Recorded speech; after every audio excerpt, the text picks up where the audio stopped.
Hello, everyone. I'm Art Taylor. For those of you who don't know me, I'm the president and CEO of the BBBY's Giving Alliance. And we're having this session today on impact because I'm sure you will probably agree that when you think about it, impact might be the most loaded word in the nonprofit sector.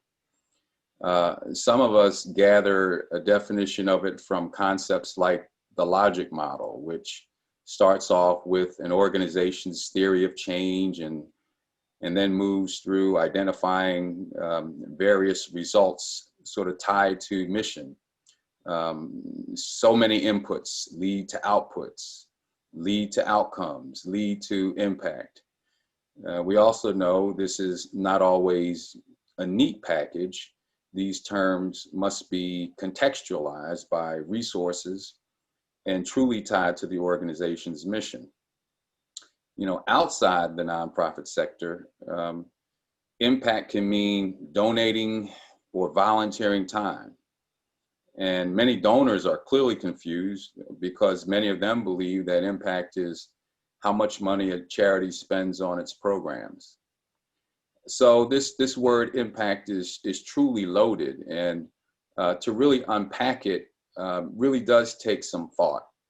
I think there's also an ethical dimension to impact assessment and reporting, which is that most of us truly want to support organizations that are accomplishing something, but it's very difficult in many ways to know what that impact is.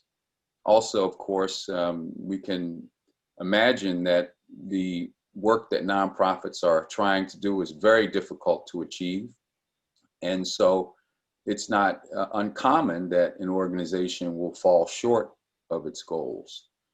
But the trick is to keep our sector focused on doing very challenging things and not feel penalized when they don't necessarily hit their goals. So it's a balancing act that we're trying to always achieve here. And so our session today is going to look at some unique ways of accomplishing that.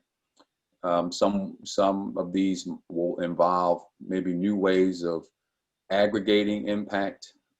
They might also involve getting feedback from various stakeholders and other tools that people have thought through that will help organizations do a better job of assessing and sharing the impact that they're having on their mission. And to help us have this conversation today, we're fortunate to have Deborah Natanshan, who is an influential scholar, thought leader, and respected expert in organizational management.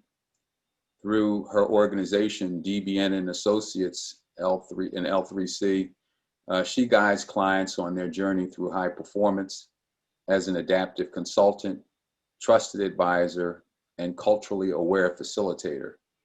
Deborah supports foundations and nonprofits to define social change based on verifiable results rather than well-intentioned activities. Her vision is to translate the urgency of outcomes into the practice of continuous improvement. Megan Campbell is here, and Megan helps to set the learning objectives and agenda for feedback labs by helping determine the right questions to ask and how we should ask them. She manages the blog and other writing and leads research and experimentation. She's a systems design engineer by training and has over a decade of experience promoting adaptive implementation in international development. She lived for 5 years in Malawi, working with Engineers Without Borders Canada to help national and local government officers experiment and develop new ways to improve water and sanitation service delivery. Upon her return to Canada, Megan took on the management of Engineers Without Borders incubation portfolio. And in that role, she monitored and supported early stage social enterprises working to transform service delivery in sub-Saharan Africa. She's a graduate of the University of Waterloo and the Woodrow Wilson School at Princeton University. And last and not least is Dan Cardinale, the president and CEO of Independent Sector. the only national membership organization that brings together a diverse set of nonprofits, foundations, and corporations to advance the common good. He also led IS member communities in schools, the nation's largest and most effective dropout prevention organization, for 12 years after working in other positions at the organization. And as a thought leader in the field of public education, Dan was credited with fostering and growing national trends toward community involvement in schools through partnerships with parents, businesses, policymakers, and local nonprofit groups. Dan is known for his commitment to performance management to drive evidence-based programs and high-impact organizations. So let's start our conversation off with a presentation by Deborah, and then we'll go to Megan and then Dan. Great. Thank you so much, Art. And I want to thank BBBY's Giving Alliance really for the opportunity to participate in this meaningful conversation. I'm really looking forward to learning with all of our participants today and with Megan and Dan and you as we continue through the hour. So can I just confirm for a second that you can see my slides? We can. Thank you for that. So let me just go into presentation mode here. So I'm giving a presentation today on framing this idea of new ways of thinking about impact. And I'll be speaking with you today as a LEAP ambassador, representing myself as well, but really as an ambassador. So just a little bit about the LEAP ambassadors. This community started back in 2013. It really kicked off following the 2011 publication of Mario Moreno's seminal book called Leap of Reason. And I'll put a little plug in here for that. Every material and resource that I'm going to mention today is available as a free download. So I'm certainly not trying to sell you anything. This book really talks about the importance of outcomes in a time of scarcity. And it's interesting that it was written and published in 2011, and it couldn't be more relevant today. So the LEAP ambassadors, you can see what's written here of who makes us up. We're currently a community of about 200 or a little bit over 200 people that cross-cut the social sector. And our signature product, if you will, is a pretty short framework. Again, you can find everything at leapambassadors.org. It's called the Performance Imperative, and it was originally published in 2015. And then it was revised into a second version based on feedback, which I know Megan's going to talk a lot about. We released our second version in 2018. And the important changes that we heard in that feedback and the reason for the second version was really based on the following. It was based on constituent feedback and the importance of gathering feedback as a core process to high performance. In addition to advocacy, empathy, succession planning, diversity, and transparency. So again, all of those revisions were made in 2018, and they continue to be incredibly relevant, even though we published it before the COVID crisis. So the purpose of the framework is really to help nonprofits, public agencies, foundations to continuously improve by defining high performance in a very clear way, and then providing a framework of 7 different pillars to help move toward that high performance to actually achieve it. So this is what that looks like. This is what it means to be high performing. It's the ability to deliver over a prolonged period of time, meaningful, measurable, and financially sustainable results for the people or causes that your organization is in existence to serve. So the focus of the performance imperative is really on long-term, practical, though, strategic thinking and doing. It's for leaders and teams who are willing and able to drive culture change toward continuous improvement. And I'll show you the framework. We present this in the form of a mandala, if you will, where the definition is near the middle, and then the 7 pillars that go around it really hold it up. In terms of impact, we like to say that truly achieving impact often requires that an organization is working really hard internally on, I would say, the first 6 pillars, and then requires external evaluation to make sure that pillar 7 can manifest. So you're looking internally at your leadership, your board composition, your management style, making sure that your programs, to Art's point earlier, have a solid theory of change in place, that you have financial sustainability. Ultimately, looking at pillar 5, that your leadership and management and staff understand that they need to create a culture that values ongoing learning and continuous improvement. And then in pillar 6, that you monitor what that looks like. You're tracking your outcomes over time. And then eventually you get to pillar 7, which I'm going to talk about in just a second. So to make these 7 organizational disciplines, if you will, actionable rather than just aspirational, the LEAP ambassadors have fleshed them out with specific principles, proof points, and even an organizational self-evaluation tool to really help you figure out if you're on track, and if not, what more might need to be done. We've also published numerous articles, case studies, video vignettes, and as I mentioned, all of it is available for free download on the website. So I highly recommend you peruse that in your own time. I should note that even the most exemplary organizations very rarely master, right, all 7 of these pillars at any one given time. So I want to talk just for a second, back to Art's introduction, about a couple of quick definitions. So we look at this idea of impact, and the LEAP ambassadors define that as meaningful, measurable results beyond what would have happened anyway.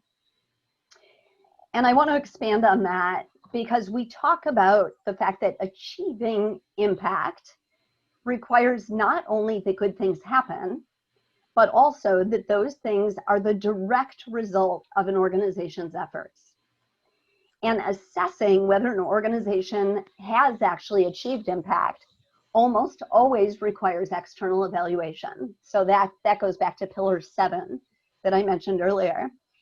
So we need to make sure that we can factor out at actually a high level of statistical probability other explanations for how certain results come to be. So that may be a little bit daunting, especially in this time of COVID. And I would say, I just want to add to that, because when I work with organizations, I like to describe impact as the vision that you aspire to see. So not being a graphic artist, I often depict impact in a blue bubble to show that it's a cloud, it's an aspiration, and it represents a North Star for an organization to really strive toward. It also serves as inspiration, in addition to aspiration, that really works to motivate the board, the staff, your donors, your volunteers, to really be aiming toward a single point. I want to say that one difference that's important here is that impact is not directly measurable in the short term, but it really represents broader long-term changes or benefits. And I just want to differentiate that from outcomes. Client outcomes should actually be directly measurable and monitored in the short term. And it's at the outcome level that you can assess course corrections along the way. So determining outcomes and managing toward them is really what leads to a culture that values learning, which is a core concept for the LEAP ambassadors. So beyond the performance imperative, I just want to share for a couple minutes here. This is hot off the presses. The Big Reset is a publication that was put into the nonprofit sector, put out into the field just last month. It was really launched to address social sector needs during the COVID crisis specifically. It doesn't replace the performance imperative in any way, but it rather focuses on the immediacy of needs that we're all feeling and struggling with right now. But what it also does is it focuses on the immediacy to make sure that we're still able to achieve impact in the longer term. So I think I would leave you with the concept that none of us can aspire to achieve impact if we can't keep the lights on. So it tries to balance the two of those very clearly. Just for a couple of minutes, I'll share with you that it consists of three specific parts. There's guidance for nonprofits, guidance for funders, and then a here and now triage tool, which is a very quick and dirty, like, where are we as an organization? Are we going to survive? And what do we need to do to make sure that the lights stay on for hopefully the duration of the crisis, so we can come out the other end in one piece. One of the key pieces that's germane to this discussion about new ways of thinking about impact comes from a publication that we reference in this that was put out by Sea Change, and it's called Tough Times Call for Tough Action. And they state it this way: we need to refocus on the mission. Boards and executive directors must remember that the foundation for all decision-making should be what best advances the long-term mission of our organization. A nonprofit's reason for being is its mission. Board members have a duty of obedience to ensure that it's governed with the mission in mind. Concern for the mission must take primacy over concern for history, vendors, partners, funders, and even staff. Organizations that are clear about what their mission really is should figure out quickly in order to provide a coherent foundation for decision making. So another piece of specific advice is rally your board, management, and staff. So this is the time to communicate openly, honestly, and part of that is listening, of course, which I think is a key piece that you're going to hear Megan talk about. Parts of your mission might come to the forefront in this time, and you might even realize that there were unintended benefits that are coming out of the work that you're doing. And I think that's an area that Dan's going to discuss with all of us. This is a time to ensure that you, as a nonprofit leader or staff member, is open to the reality, to the moment, to learning all the time while holding fast to your purpose, to your mission. So I think Mario's final message Mario Marino in putting out the Big Reset is that we need to stabilize our organizations in order to realize our impact. So with that framing, I'll just share one final thought, and that's that we really need to shift. We're 6 months into the crisis. We need to shift from emergency response mode into recovery. And in order to do that, in addition to focusing on our mission, we need to carve out time for strategic forward looking. And that forward looking is likely more so than ever. It needs to happen in collaboration with other organizations that exist in our ecosystem.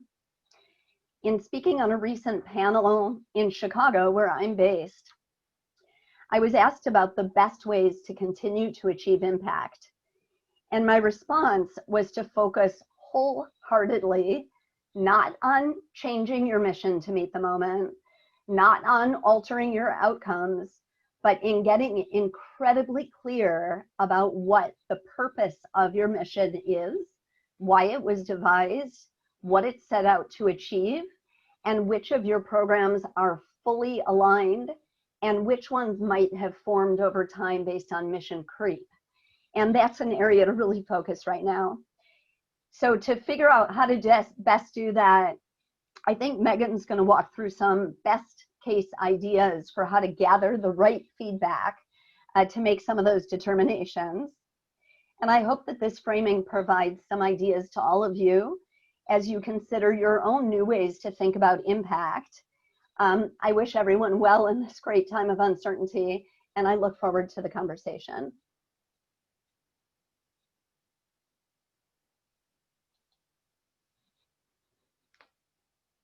Thank you, Deborah. And we'll go to Megan now to learn more about feedback labs and the very, I would say, contemporary work they're doing to gather that insight. Wonderful. Thank you, Art. And thank you, Deborah, as well, for that excellent description of long-term impact and performance. As Deborah mentioned, I'm going to build on her presentation to talk about feedback specifically and how it helps us both define and achieve impact. And just a note that when I say feedback, I actually mean something really specific in this presentation. I'm specifically talking about perceptual feedback from our ultimate constituents or clients or beneficiaries, whatever word we use. So really what I'm talking about when I say feedback is listening and responding to the opinions and the perceptions of the people who we ultimately seek to serve. So before we dive into some of my thoughts on the link between impact and feedback, I would love to understand your thoughts on it a little bit more. And so could we launch the poll? Wonderful. So you'll see a multiple choice poll here, and I'd love you to choose whatever option best describes for you the link between feedback and impact, the link between feedback, listening and responding to the perceptions of the people we seek to serve, and impact. So go ahead and choose whichever one of these options best describes for you personally that link and your take on it. And we'll give it a couple more seconds. And then why don't we close up the poll, Julie, and we can take a look at the results.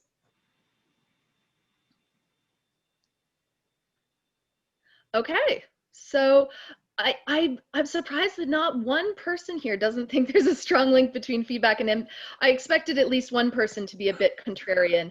But it's interesting to see the variation that for some of us, you know, feedback's more important for understanding what impact to aim for versus whether we're on track for impact. But for a lot of people, it's equally important. And I would certainly say that I share that view. And I'll explain a little bit more if we can bring up the slides. I'll explain a little bit more about why that is. So as we bring up the slides, so this is a reminder of what we're talking about when we talk about feedback, you know, that using information from constituents to adapt our actions. This is a diagram of the feedback loop, which is a really helpful tool, and I'll link to some of those resources at the end of this presentation. If we can go to the next slide.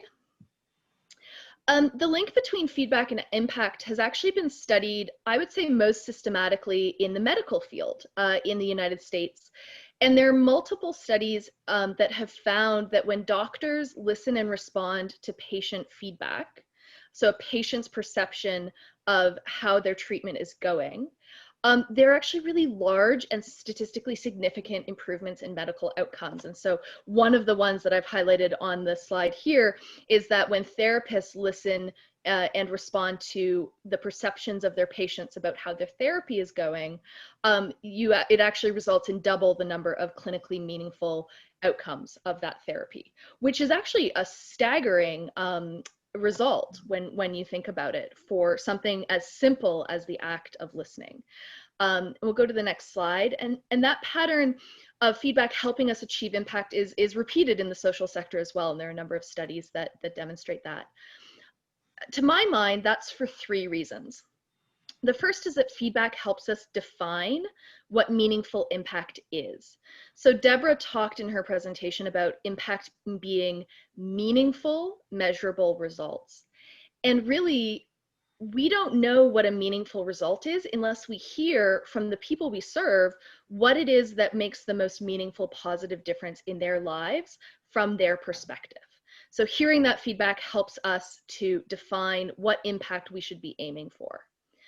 And then feedback helps us track our progress towards that impact. So it helps us understand whether we're on track to achieve that impact or not, and why or why not. So it's something that lets us know if we need to adjust course, which makes it more likely that we're going to make the adjustments we need to actually achieve the impact we're aiming for.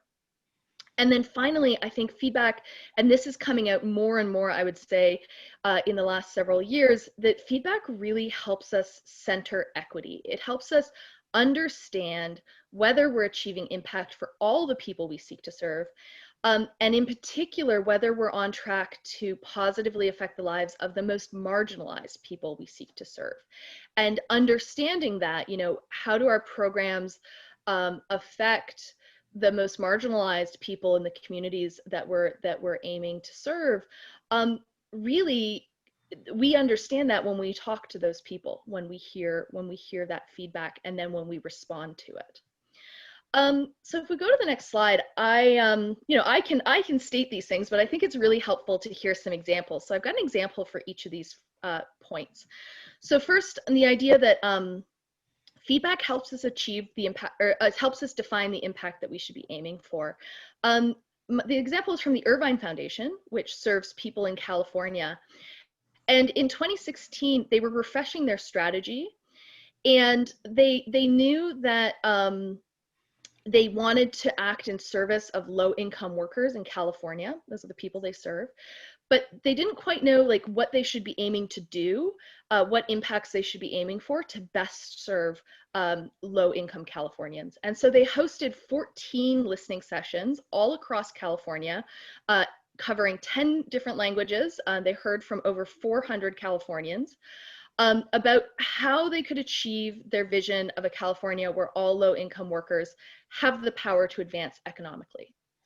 Something that they heard that they hadn't heard before was that for a lot of these workers who are at the listening sessions, housing was a huge challenge, even for skilled workers who made middle-class wages and who Irvine had not necessarily thought, you know, they needed to be helping with housing-related outcomes. And so as a result of that listening strategy, Irvine is now conducting grant making to explore how they can best support more accessible, more affordable housing efforts in California. So that's an example of how a foundation is using listening to define the impact that it wants to achieve. The example we have here on this slide is about understanding whether we're on track to achieve that impact. So this example is from the Center for Employment Opportunities, which serves formerly incarcerated individuals across America with job training and other supports. And they use a feedback tool, a listening tool called the Net Promoter Score, where their clients are asked on a scale of 0 to 10, how likely would you be to recommend CEO's services to a friend? And they're asked that at every point along their journey with CEO and whenever there's an interaction that they have with the program.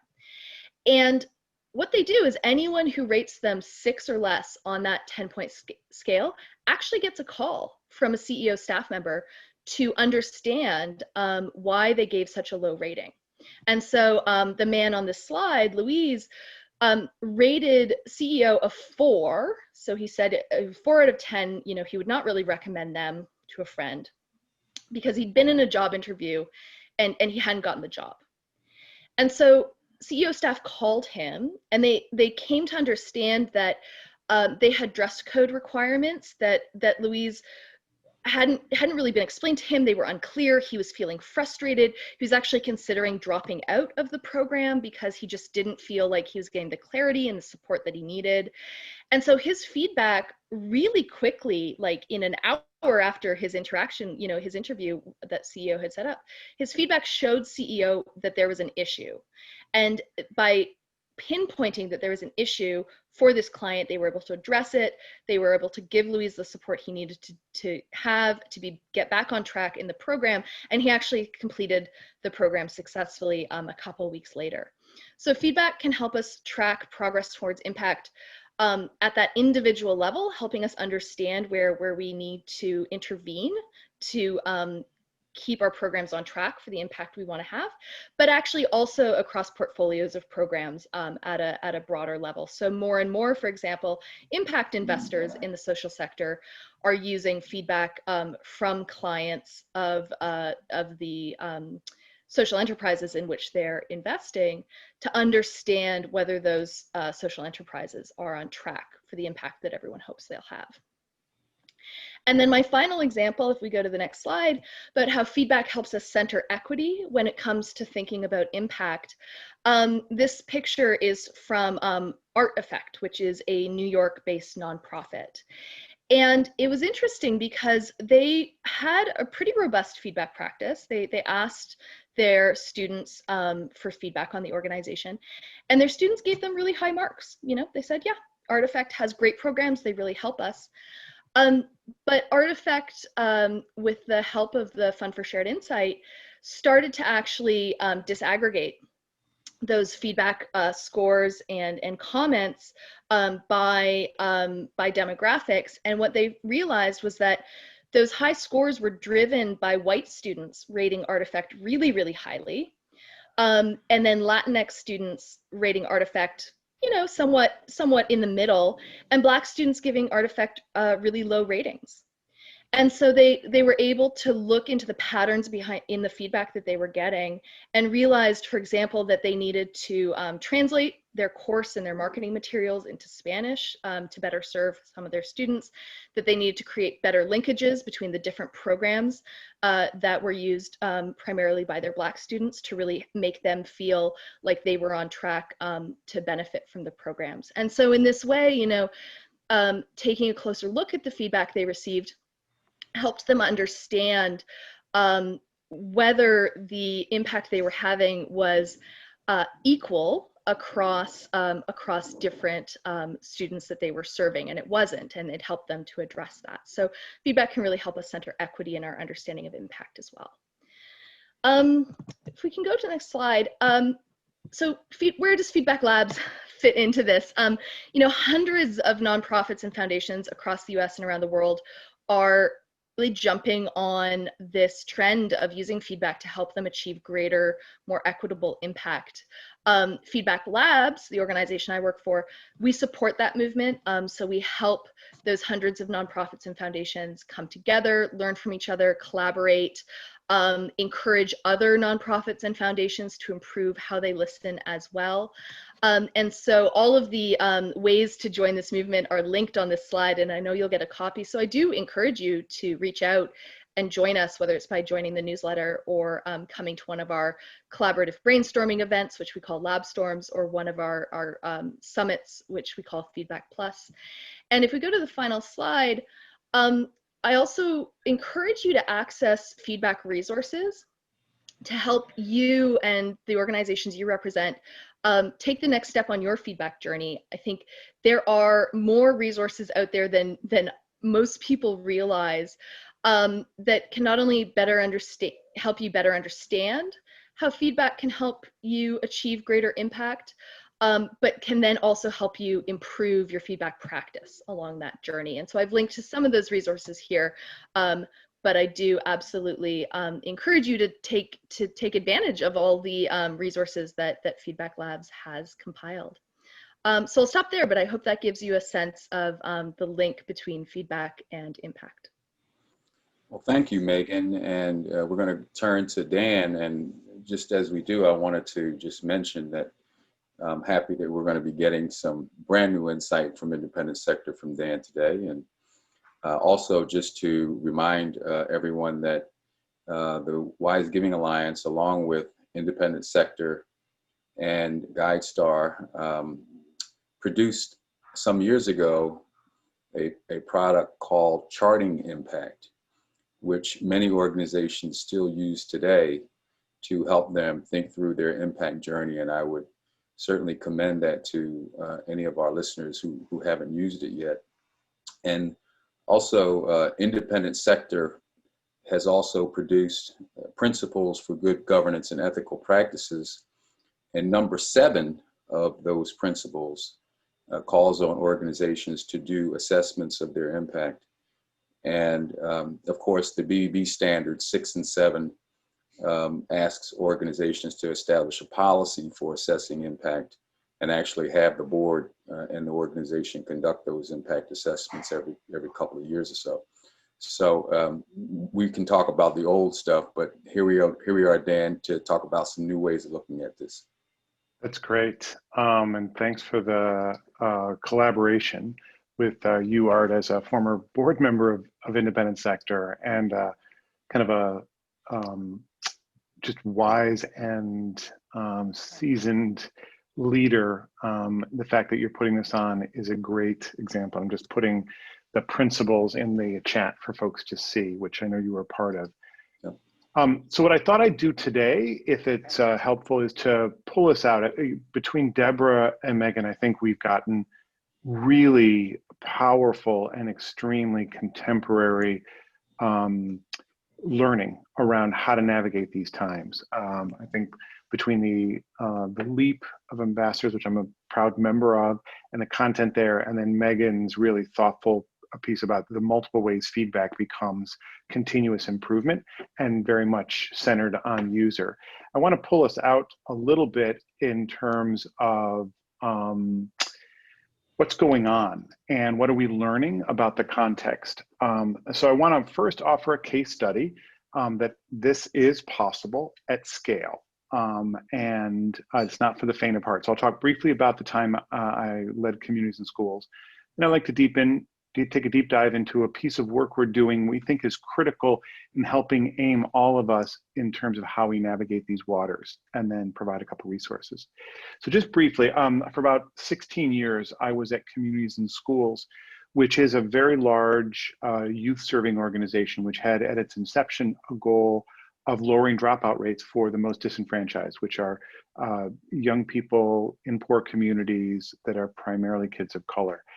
And we had scaled this work, but when I came in 1999, we had no idea if it was effective, but we were generating probably $200 million a year in resources in order to generate this work. So we slowly built an openness to say, could we evaluate how this work was done? And we made a pivot that I think is very important, that we never allowed somebody else to tell us if we were effective. We owned that responsibility for ourselves and spent the first 3 or 4 years building a data management system with our users, getting feedback on what was the most important things to know and how relevant was that to driving outcomes, not impact, outcomes, difference made for students in their daily lives. We then tested that over a period of time and established a way to create continuous improvement and learning across our whole enterprise. Then we spent the next 3 or 4 years just listening to the various ways in which leaders of those 200 affiliates were using data to either continuously improve or not. Never evaluating how effective it was, but helping them get better at it. They then developed what was called the total quality system that was practitioner driven. We codified that, and then we hired a third-party evaluation. In fact, we did 11 of them. So you saw in Deborah's chart that really third-party evaluation comes at the very end. And I just want to emphasize that continuous improvement is about self-directed, data-driven learning and not about proving yet. And the biggest mistake I see in colleagues is moving too quickly to third-party evaluations.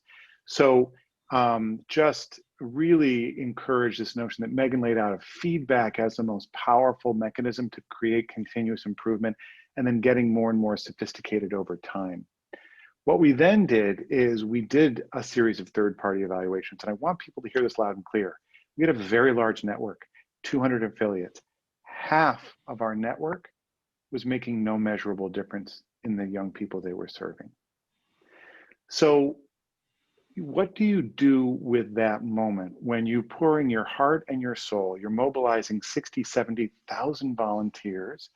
As an enterprise, you're accepting hundreds of millions of dollars and half your enterprise is ineffective. So you can either fold up and crash in on yourselves. You could also hide those results and pretend like they didn't exist, or you can turn that into learning. And I have to say the courageous leadership across our network was to say, we got to get better. We care about these kids and we want to make right. And so we then at the national office with our network aggregated $85 million and created a continuous improvement that used the feedback from the evaluation and practitioner wisdom to develop a continuous improvement program, at the end of which we were able to show a 35% increase in graduation rates, 10% decrease in lowering dropout rates enterprise-wide. So we got the whole system to shift. So this is doable, but it created a crisis. We were still driving outcomes, even if we were working with 1.5 million students, because in the nation, there are 14 million low-income students, primarily of color. So we were only at barely 10% of the target population. And we were the largest provider, dwarfing anybody by a magnitude. So the question that we asked is, how do you scale outcomes to population level impact? And that's where we engaged public policy. And the only way we eventually had credibility with public policymakers was because we had rigorous cultural commitments to continuous improvement with independent third-party evaluations. That then allowed us to flip public policy at the local, state, and eventually at the national level, where the innovation of the network got lifted up into public policy and then scaled across public education. So, lest you think this is for the faint of heart, if you really aspire for impact, what I say is population level outcomes, then driving continuous improvement and paying attention to feedback as a mechanism to do that with an eye towards really hardcore outcomes, then lifting that up at scale and bringing in public policy. So that's the most important insight that I want to lay out for us. Why? So, and I'm going to put my hat on at independent sector. We in the United States have one of the largest, if not the largest, civil societies in the world. 1.5 million nonprofits. We generate $1 trillion of economic value. We have 12 million employees and 77 million volunteers. Just in private giving, it's almost $500 billion on an annual basis. So we are a huge force in this country. Government contracts with us to actually implement many of the programs that make up the public good government cares about and our taxpayer dollars go for. So ensuring that we as a sector, to Art's point about principles of good governance and being focused on outcome, isn't actually an option. It is the contract, our role in society to make good on the missions that we're focused on and being able to measure that and continuously improve. So with that in mind, I'm going to say two things and then show a couple slides. It matters what every single nonprofit every day does when it comes to being open and committed to driving measurable results. It's not like you get to kind of slide and somebody else will carry the water. So what do I mean by that? So let me start with a piece of data that we did. About just before COVID, we worked with the Edelman PR firm that every year publishes the Edelman Trust Index globally. And for many years, we've been seeing trust in institutions diminishing, including nonprofits. Nonprofits generally enjoyed a very high degree relative to business or government or the media, but we saw it declining. So we contracted with Edelman to do a first ever trust index of what was going on in civil society, philanthropy, and nonprofits to say, what difference are we making, and do people really have confidence that we're making good on promoting the common good? So there are 5 findings. I'll put in the chat when I'm done where you can find this. First is there is broad trust for nonprofits, actually at almost double the degree than philanthropy. So nonprofit organizations are carrying the real trust for civil society, which is great. Secondly, the more well-educated, more urban you are, the more you're going to trust the nonprofit sector. The more rural you are and the poorer you are, the less trust you have. So I want to go back to Megan's point. If you're focused on feedback from your clients, and much of the sector is actually focused on serving those who are disenfranchised, they aren't trusting those of us who are professional staff in the sector. I just think we want to stop for a moment and really ask a critical question. How is it that the urban elites trust civil society and often aren't the recipients of the services, at least directly, and those who are kind of trying to create social change and provide particularly health and human services often are not the ones that are trusting in the institutions? So there's a continuous improvement clarion call across all of civil society. Links to another finding that I want to drive home.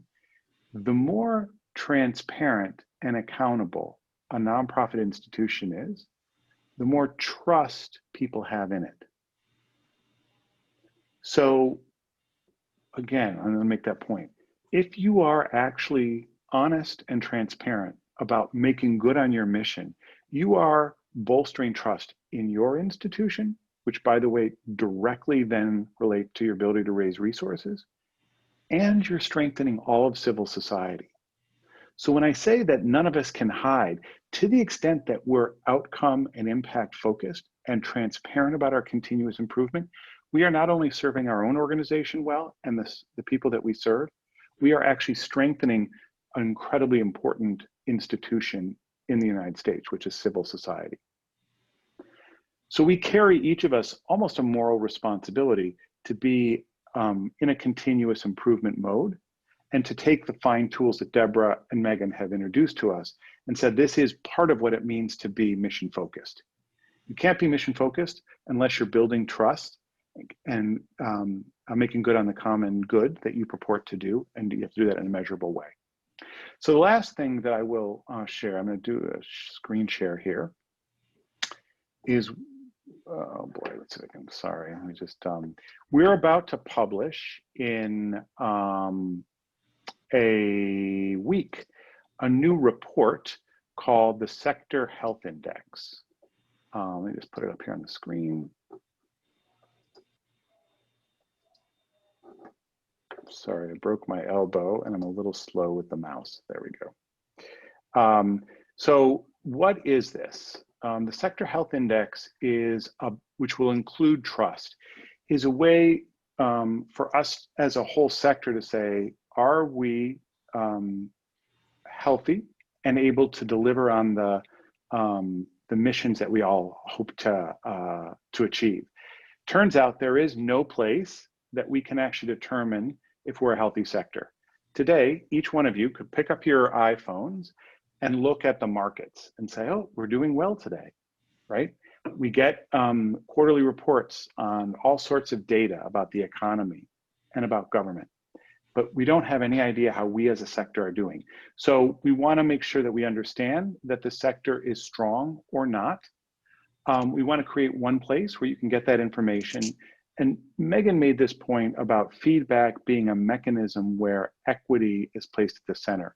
The report will actually disaggregate data and ask critical questions about who are leading organizations, how are they leading them, who are they serving, are they representative of their communities, not to make a judgment as much as to have a conversation about how we're putting equity at the center of our work. It's been user tested, and it's about driving a national conversation. So what can you expect in the report? Okay, let's see if I can advance this. There we go. So there are 4 dimensions that you will see. You'll see report out on the finances of the sector, things that are going well, things that aren't. Are donations going up? If so, how many people are donating? How about government spending, etc. Human capital, who are we? What do we look like?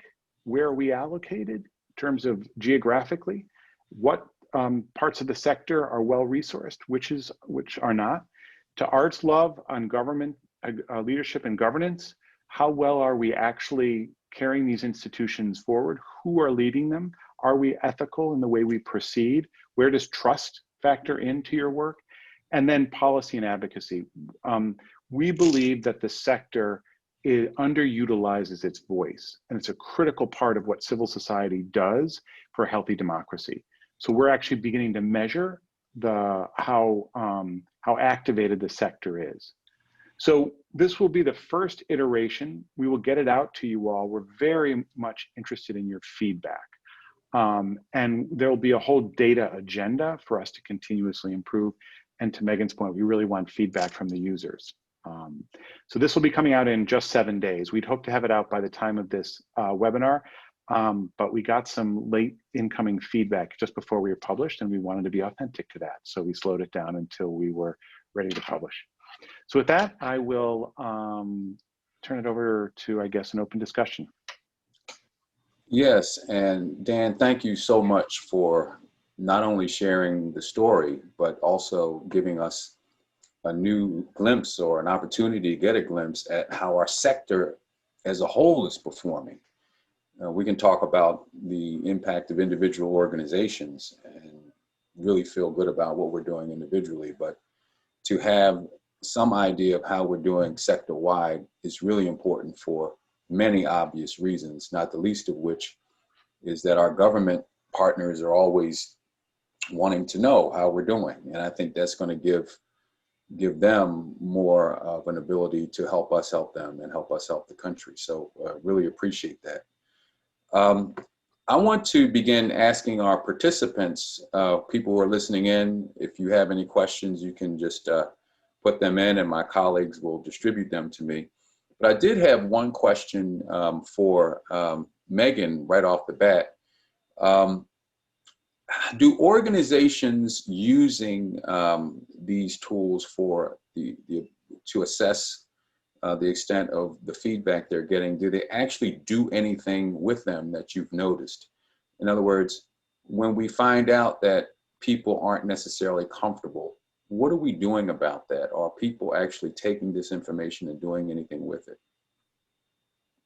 That is the $1 million question, I think. And the answer is that the best organizations are, and more organizations are, I think, as we come to understand that the important part of the feedback loop is not asking for feedback. Like the easy part of the feedback loop is collecting feedback, for sure. But the hard part and the important part is making meaning out of that with your clients, with your constituents, actually taking some action based on it. And then really essentially, actually, and this is something that a lot of organizations miss, letting your constituents know what you did based on your feedback, even if what you did was nothing, even if you weren't able to respond at the time. And that's what we call closing the loop. And I think that organizations struggle with it because it's easy to think of all the questions we want to ask and gather data and have it be an input into our knowledge. But for it to really be a meaningful, as Dan spoke to, a meaningful mechanism for increasing trust, for building a stronger relationship between nonprofits, between these institutions and the people they serve, action is essential. And let people know what action you took, and why maybe it didn't match the action that they'd suggested you take, which is fine. It's interesting because there are a lot of nonprofits we hear from who do take action based on the feedback that they hear, but they forget to tell people what they did. And so they actually don't get the relationship building credit for, the very real honoring of the feedback that they've done and the actions they've taken. So I think as we come to understand that, people get annoyed when you ask them for feedback and then you don't let them know what happened based on it. As we come to understand that dynamic as well, and some of the trust dynamics that Dan outlined, I think more and more organizations are committing to taking action. So So it's variable, but it's the essential practice when it comes to feedback, is taking action and letting people know what you did. I ask you, maybe you could post this one in the chat. If so, are there any helpful tools from a technological standpoint that are in use to gather and get feedback from constituents? If so, I'd appreciate you giving us some links to that. Thank you very much. Yeah, I will. Dan, there was a question that came to you about whether this new resource would be available to the sector as a whole. And I suspect the answer to that is yes. So I put that, yeah, absolutely. I put it in the chat. Our hope is that this report be at least one of the ways that everybody, regardless of your mission, take the temperature and get a context of what's going on. So we absolutely want it to be available to anybody and everybody. We see, most organizations, when I was running community schools, your head is down 150% of the time trying to keep your organization going. But occasionally my board would say, well, what is going on sector-wide, or like, how do we understand these trends? So we're hoping through feedback that we can get the right set of information so folks can quickly have a sense of what is going on as they're navigating. So an example would be, we know that there is huge amounts of economic pressure hitting the sector right now. And so for CEOs, for staff to be able to talk to their boards and say, look, we think that there's going to be a 10 to 40% decline in the number of organizations, we should start really thinking about either merging or cutting way back and surviving. It just gives them the temperatures. So we absolutely want the report to be available for folks. Great. Deborah, one question I have for you relates to a thought that I've always had about how we go about assessing impact. And sometimes it's really focused on what we've done in the past. We take a look at how good we did over the last few years, and we want to then extrapolate that we'll do just as good in the future. But it does occur to me that when people support organizations, they don't necessarily support them for what they've done. They kind of support them for what they're planning to do and the ideas and the resources that they've gathered together. I'm just curious if you see in this big reset that we're beginning to focus more, or at least hoping that we focus more on the future and what we're trying to do with new donor dollars, so to speak. Yeah, I think that's such an important question. So my understanding of the big reset is that it's focused on more on financial sustainability, so that you can shore up your organization for future impact to be achieved.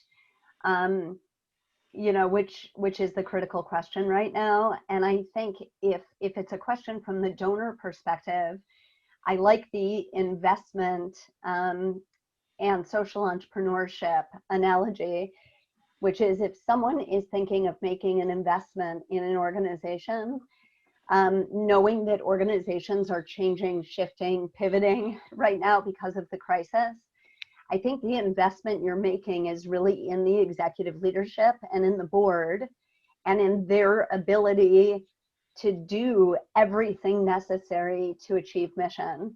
So it doesn't make sense to invest in an organization based on past performance right now, unless you're investing in the structure that has been set up and you're investing in the mission that you want to see achieved. So I think if you have those two components, then the big reset is really set up to help organizations figure out how to survive and come out the other end in one piece. Well, great. I want to thank all three of you for your really impressive presentations today. And I want to encourage everyone who participated in this webinar to stay tuned for, in successive weeks, deeper dives into these subjects and what we're calling intersessions, which will be a lot more interactive. So check your inboxes for invitations to those sessions. And finally, in December, we're planning a webinar and intersession series around communications. And clearly, our sector is only aided if we're able to effectively communicate what we're doing, why, and for whom. So I think you'll want to participate in that, and especially around segments on the crisis communications capability of our organizations. So with that, I'll just say, everyone be safe, and we'll look forward to seeing you again very soon. Thank you. And happy birthday, Art. Thank you. Bravo. Thank you all, Deborah and Megan. Great to be with you. You too, Thank Dan. you.